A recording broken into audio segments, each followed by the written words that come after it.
Hello, everyone, and welcome to You Don't Know Her, the mindset podcast all about creating the best life for yourself, one by design and not by default. And today I'm absolutely delighted to welcome back for the third time the phenomenal Lola Louise. So Lola is we've spoke about it so much on the last two episodes, but Lola's really going places at the moment in terms of her different ventures, and we've spoke about her love for podcasting and her love for music and everything like that. But the one thing we've not really kind of gone too far into is writing specifically, which is something you're very passionate about, Lola. So would you be able to kind of talk us through that? What kind of your whole background of that, basically?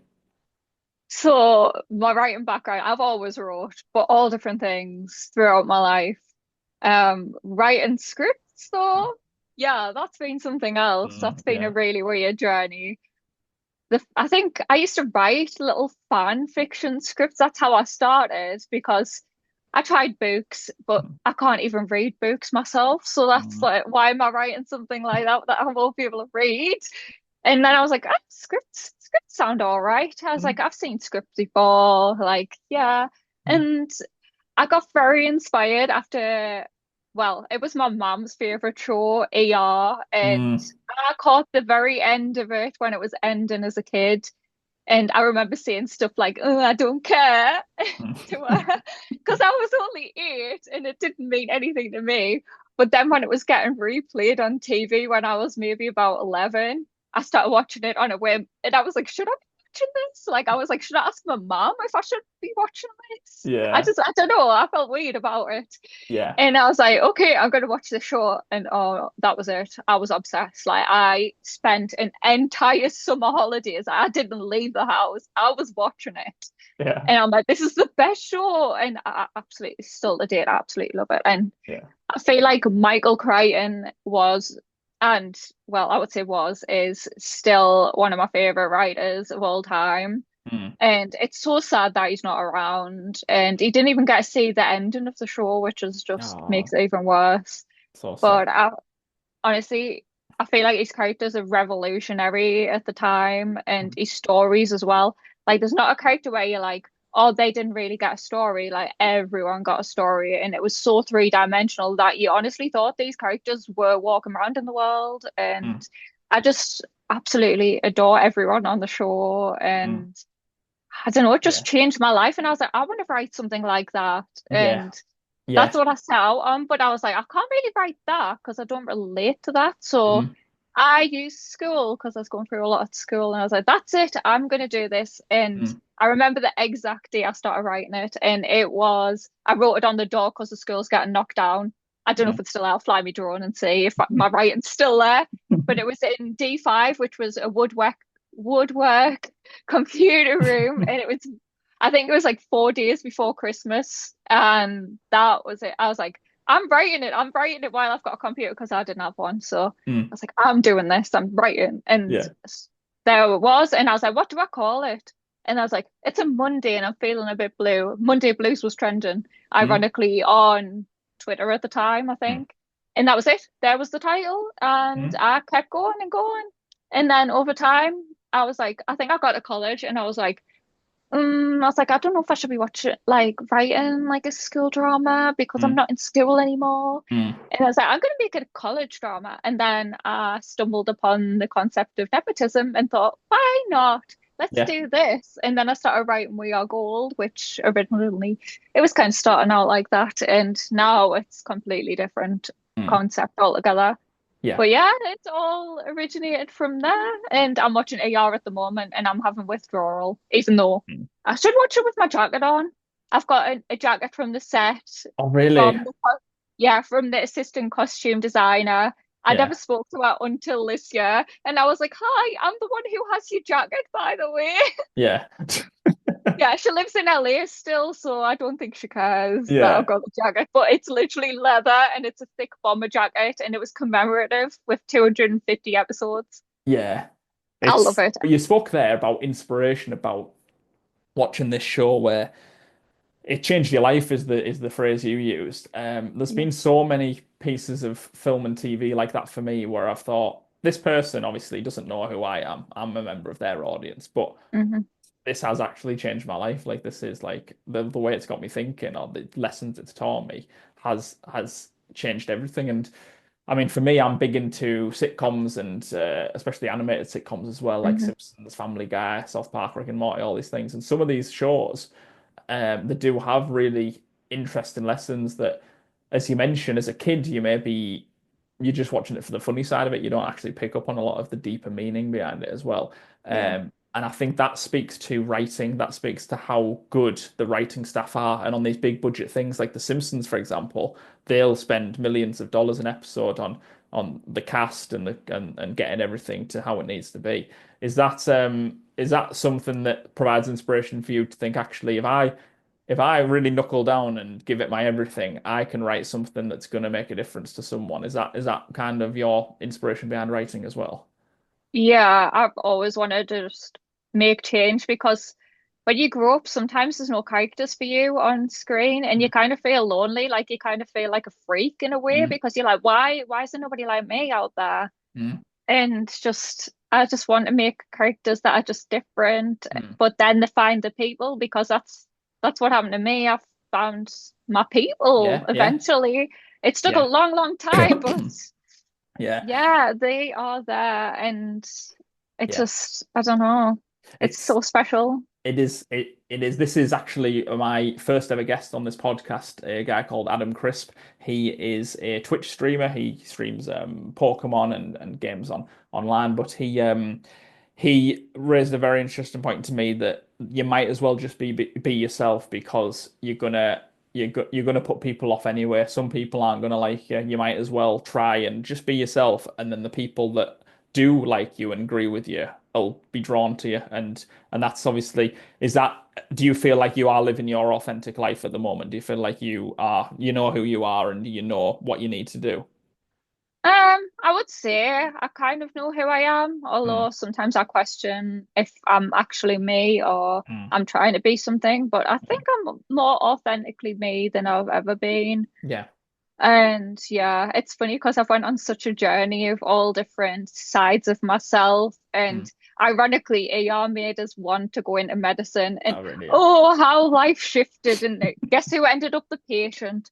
Me. Like, does it, all of that medical knowledge just came in handy at least. Yeah, yeah, yeah. No, yeah, no wonder you're telling doctors what they're doing wrong because you've seen it all on AR, haven't you?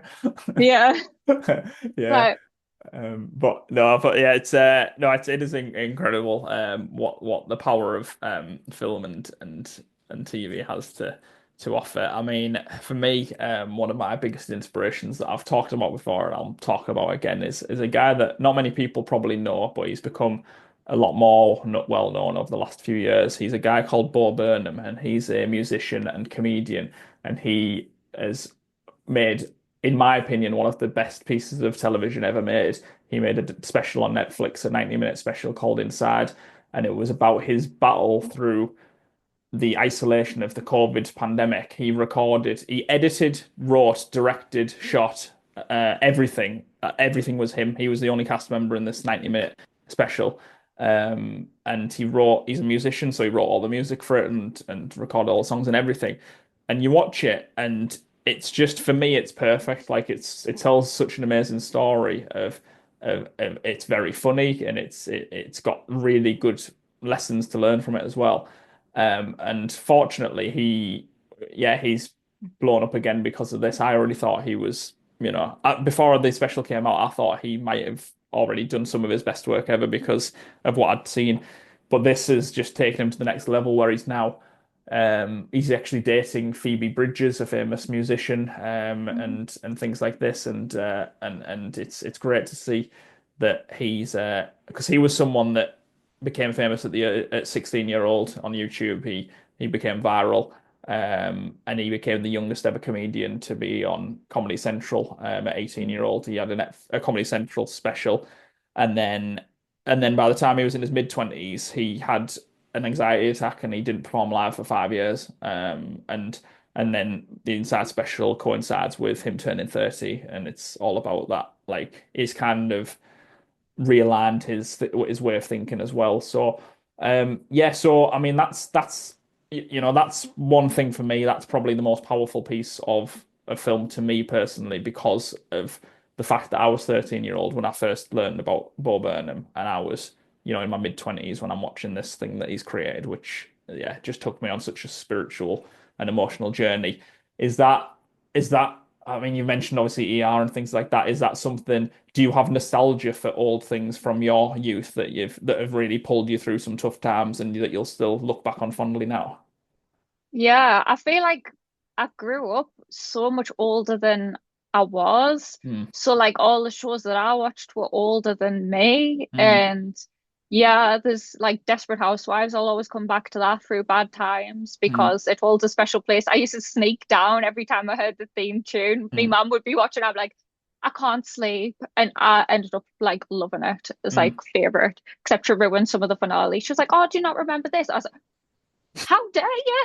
I'm like, that's so mean. Why would you say that? I thought you knew. No, no, I did not know.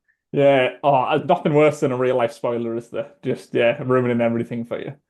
Yeah. Yeah, I could have cried there and then. Yeah, yeah. It's heartbreaking. It's yeah, I've yeah, a friend of mine had it with a game. I actually had it with Breaking Bad. Have you seen Breaking Bad? No, Oh, I I'm haven't. not saying anything, but like yeah, that's one of the best shows of all time. Like there's some you need to stick with it probably the first season. It does take a little bit of time to get going. And there's an episode in the third season called The Fly, which I think is a pretty weak episode. I think all the writers went on strike for that episode, so they just had to Mm, kind of bumble the way through it. But yeah, it's got some iconic moments in that episode. There's some funny moments, but yeah. But anyway, beyond that, as a series, it's phenomenal. But that's a show that was spoiled for me before I had a chance to finish it, and it was upsetting because I was on this journey and I was like, yeah, really looking forward to kind of seeing all the story develops. But yeah, yeah. that's kind of spoiled everything for you. So yeah, spoilers. Any other spoilers you've been hit with? You don't have to say what it was, but I don't know, Harry Potter or anything like that, or Star Wars or anything. Has anything really ever been spoiled to you? That's No, honestly, no. no, That's the you've thing. been lucky. I kind of avoid a lot of things because I just end up, if I'm watching something, I'm more in a zone than on Mm. social media. Yeah, yeah. So like Law and Order, honestly, me, Law and Order and SVU, like absolutely love. Mm. And I'll just be in a trance. How else am I supposed to get through like 20 something seasons? Yeah, yeah. I know. Yeah, Yeah. you have to, don't you? You have to. I've just said to my family last night that I started watching a show called Ted Lasso with them a few hmm weeks ago. Oh, well, a few months ago now, actually, I think. And and because we all watched it together, and I got a bit busy, they all finished it without me. So they've all finished the show, and I'm still on season one. And and they keep on talking to me and referencing things that's happened in the show, and I'm like, don't know what you're going on about. And they're like, oh, have you not seen it? And then I'm like, no, no. So I'm going to go around this weekend and we're going to start it again. We're all going to watch it as a family from the beginning again, just so I can catch up on it. So, so yeah. So, yeah, back to the writing then. So, yeah, how do you have a plan in action of kind of what you're doing? Obviously, we mentioned Jake on the last one and people like that who are happy. Jake's not so much a writer himself, but he's happy to work with writers. hmm Are you wanting to write to kind of develop yourself and get involved on projects and eventually kind of grow from, short films to maybe TV and things like that? Is that the plan, do you think? I mean, I've already done kind of TV, I guess. I mean, I've done a pilot earlier this year Mm, for Monday Blues, which I need to edit because mm, it's yeah. it's a nightmare. It's Half the all battle, isn't group it? scenes. Every Yeah. single bit of it is group scenes, Yeah. so it's like been hell. Yeah. Um, yeah, so I don't know what I want to do. I don't think movies. I'm not Mm, really the biggest fan of movies. okay. I'm more a fan of TV. long-running TV shows, Yeah. like really long running. Yeah. And Agreed. yeah, Yeah. Yeah. I don't know. I don't know what the future holds. I don't look to the future, I only look a day at a time. That's the best way to be. I think Yeah. that's an important lesson. That's everyone take advice from that to just enjoy the now because yeah, I think this is the thing with TV for me is there's so many shows that I've watched over the years where the more it runs, once you get really into a show, sometimes I'll recommend a show to a friend. So for example, I really love How I Met Your Mother. That's got 9 seasons, and I'll hmm recommend that to someone, for example, and they'll go, oh, that's quite long, 9 seasons. And I'll think, yeah, but that's the beauty of it. The fact that if you like it, you've got 9 seasons worth of it to enjoy, Yeah. And then every time I started watching this show and sat down with them, it's the same as Friends. It's the same as anything. It's the same as all these shows that have got multiple, seasons. The more you watch it, the more you feel like you're part of the crew. You feel like you're part of the team. You're there with your friends, and they're having a chat at a coffee shop or whatever it is, Mhm. and yeah. So is there? I mean, we've mentioned a few already, but is that are there shows like that for you that are just a comfort watch? Or just kind of I enjoy this feeling it gives me. Yeah, honestly, crime dramas. I Oh, don't know really? what it is, but they just give us that like adrenaline rush and Yeah, stuff like that. And I just love finding out information. And sometimes it helps you in real life as well. So yeah, you learn loads of skills from crime dramas. And it's yeah, like, whoa, yeah, I didn't know that, but then now I do. yeah. Are you one Yeah. of these girls who waits till about 10 o'clock at night to put on a crime drama in bed just before you go to sleep, just to obviously give you some nightmares? I'm not even awake at 10 o'clock. I go to Oh, bed you're at not. half eight. Oh, really? I get tired. Yeah, I watch things in the dark all the time. I love Yeah. horror movies. Yeah. Oh, I tell you what, one of my favorite horror movies of recent years was Smile. Have you seen that one? No, I tried to watch it and then I was like, oh, I can't be bothered to watch a movie right now. And I was Oh, like, ugh. okay. Yeah, Yeah, it's I need to watch it. so good. Smile 2's out. I hope it's still out. I've not had a chance to watch it yet, but it Yeah, came out I've last heard a month. lot about it already. Have you? Yeah. Yeah. Yeah, it's just Smile. This is what I love about film and TV that it still just continues to surprise you with new ideas that comes out because horror has been done to death, really, hasn't it? Literally. Honestly, yeah, I'm not scared anymore by anything Yeah. at all. Yeah, but Smile I still thought was so cool because the smile in that first film, the girl who's all over the posters and all the trailers, the girl's smile in that first film, that just terrified me. Like that smile, like it was, Yeah, yeah, it's creepy as. so creepy. It's And so real life as well. yeah, yeah. So that was a good one. Another good one for horror, a TV show was The Haunting of Hill House. Have you seen that one? I couldn't get into it. You couldn't get into that one, yeah. No. Yeah, I love I think it's the fifth episode. So there's a really a bit that like just completely got me. I was just sat watching this at home, and then the scene, I just jumped in my seat like this, and that's the first time in a long time that any sort of horror has done that to me, and uh, and yeah, it's good to kind of see what it is, but yeah, kind of I suppose yeah, beyond horror. Then what are your other kind of favorite genres? What else do you like? Honestly, mostly just drama. But Drama, yeah. like I like the odd comedy, but it has to be to my taste of Mm, comedy, which is kind of dark and mm.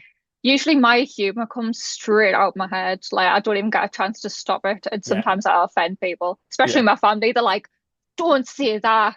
I was yeah. like, there was stuff I wanted to put in my family's group chat last night. I was like, "Can I say this?" And my mom was like, "Don't say that." She was like, I don't know what she said to. It was to my uncle because he'd been in a haunted building, Yeah. and I was like, "Okay." I was like, "Here's my humor." I don't know what she said, because I was winding him up. God, will you be careful? I was like, "Don't call him God. He might get. It might add to his ego." And stuff like that. And I was just like, I'll go down this corridor. And then he's just winding us up. And then I was like, who are you going to call? Ghostbusters.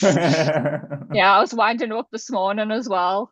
He's like, I'll be back. Just might have couple German spirits in town. I was like, said everyone ever in a horror movie, I'll be back, obviously. I was like, are you talking about ghosts or alcohol? He was like, maybe both. Oh, that's amazing. That's amazing. Yeah, I think that's how I feel at the moment as well. That you just have to say these things, don't you? And yeah, Yeah, there's otherwise it's stuck in your head. yeah, it just needs to be let loose and just let people Yeah. deal with it. Let them make what they want of it. But I can't believe it, Lola. For the third time, this is us done. This is us having our It's 20 minutes show. fine. It's cool. But I do Why am really, I really quote? appreciate your I time just coming on. realized I was quoting Chapel Road. What was it? What did you say?